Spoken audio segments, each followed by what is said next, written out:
of shows. We are running it into Smashville, good old Smashville for the first stage of this set. Let's get into it. All right. Now you see, when you're playing Sinji, you have to be prepared to go 6 minutes. Oh yeah. The match may not go 6 minutes, but you have to be prepared to go 6 minutes. Because if you're not prepared to go 6 minutes, you're going to get flustered, you're going to get frustrated. And then it'll wind up being 6 minutes anyway at that point. Or that's it's already going to some be pretty good damage. Or it's going to be 2 minutes, and Sinji's going to win.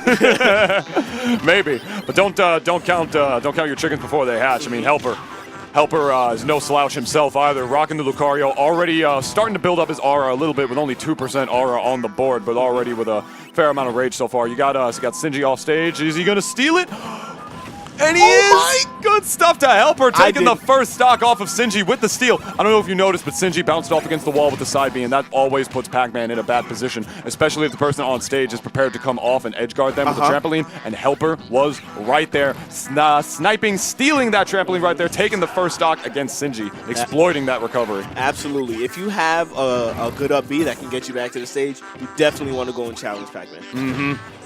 You got to keep track of the stages of the trampoline too, especially if it's off screen right there, like it was when HelpR was edge guarding Sinji, and HelpR he executed that edge guard just about perfectly, and now he is in as good of a position as you pretty much can possibly be with Lucario, up a full stock when you already have rage and aura on deck. It's like the way Lucario works is that the worst position you can be with him is if you die early and you have no rage or aura or anything against a full stock against somebody else. But the other way around, when Lucario is up a stock and he's already at like super high percent, when you have no rage and nothing, when his opponent has no rage and has nothing that's going to really be able to kill him very early, that's the best position for Lucario, because he's just going to hit you a couple of times and kill you, but that's not going to matter. Sinji is going to be able to take that stock with the back air, I believe that was. I think that was a back air he hit him with. I don't know, I might have missed it. Yes, thank you, Devin. All right, but now we have ourselves an even game. No more huge advantage state for Lucario right here. We're rocking it right back to the neutral. Trying to throw out a hydrant, but the lag from the first hydrant was a little too much, and that shield actually dropping a little bit low. If I were HelpR, I'd be a little bit concerned about that. And now you see, Sinji has scouted out that HelpR is able to counter the hydrant, and HelpR keeps doing it. He has to be able to mix it up a little bit, kind of catch him off guard to be able to do it. He's tried to counter it every time the hydrant is out, and Sinji's not going to run into that. Ooh, did you see that Z drop? Oh, that was beautiful. I mean, Sinji is absolutely no stranger to that. I mean, Pac-Man is considered by most to be a fairly defensive character, but Sinji, in the way that he plays this game, the way that he's advancing Pac-Man's meta, no, this guy, he's not an average Pac-Man, man. This guy's an innovator. He will run at you and Z-drop his item with a back air and just play a little aggressive if he has to. But the thing with Pac-Man is that, like I always say whenever I commentate a set with Pac-Man, is that he's not playing a fighting game. He's playing an RTS, is that F smash is going to do it. Game one going to Sinji with the Blinky. I don't know if that was Blinky that he was chasing right there, but if I were HelpR, I would probably try and stop blinking and make sure I'm paying more attention to the screen if I'm going to potentially take this set against Sinji right here.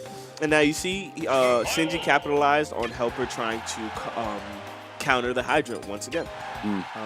Sinji knows when the water's going to come out of the hydrant. Yeah. HelpR doesn't play Pac-Man, so it's going to be a little iffy for HelpR. Maybe. I mean, with the amount of, Sinji, like this is Sinji's local. I mean, he probably watches Sinji play all the time. I wouldn't be surprised if he knew the timing just as well as Sinji does. But I mean, I don't know. Sinji knows his secrets, man. I don't know. Oh my God, the damage! That was a 60% string already with the Galaga ship. 60 damage. That's one of the best ways that Pac-Man builds up damage. If he ever gets you in the perfect position with the Galaga ship specifically, he's going to be able to get so much off of you. Sometimes even more than if he stuns you with the bell or hits you with the key. And that is exactly what Sinji needs to try and get this Game 2 on the road, to see if he can get this quick, clean 2-0. Unless HelpR has anything to say about that. Now you see the counter from Lucario covers a lot of space, but it just takes so long to come out. It's like, is it really worth it? Depending on the situation, it's not. And the other opponent will be able to react to it. Now, the thing that I always say whenever I commentate any set with Pac-Man, and this is like I always feel needs to be explained with him, is that Pac-Man is not playing a fighting game. He's playing an RTS. He's playing an RTS because Pac-Man, in order to be a viable character, needs to set up his bases, set up his defenses, put the hydrant down, get his item tricks all set up nice and perfect, make sure he has the right item out for whatever he's trying to do. And as your job, as the Pac-Man's opponent fighting him, your job is to rush him down and make sure he can't set anything up. You want to pressure Pac-Man into not being able to set up any of his defenses, because that is how Pac-Man gets his damage. That's how he gets his kills. That's how Pac-Man pretty much gets everything. So you, fighting Pac-Man, you want to make sure that you. He actually got launched the other way. Yeah, but he survives. Yeah, that's the important part. But as when you're fighting Pac-Man, you just want to make sure he can't set any of that stuff up. That's the important part. Double strawberries. Got a lot of pressure with the double strawberries and le apple. The apple. Gonna be able to do it. The apple will take you right off the top. So Apple's much knockback. so strong. Yeah. Now, another thing with Pac-Man, as you said, you don't want to let Pac-Man set anything up. But also, if you're a little late on the aggression and Pac-Man does have something set up, run to the other side of the stage. Do not be afraid to play the lame game if Pac-Man already has his setup on the stage. Gunblade told me that. It was during a time where he wasn't even doing too well at tournaments at this time, and he told me, listen, I played Sinji at Xeno and I won because I played Marth, I hit him, and I ran to the other side of the stage. Anytime he put a hydrant down, I didn't try and fight it.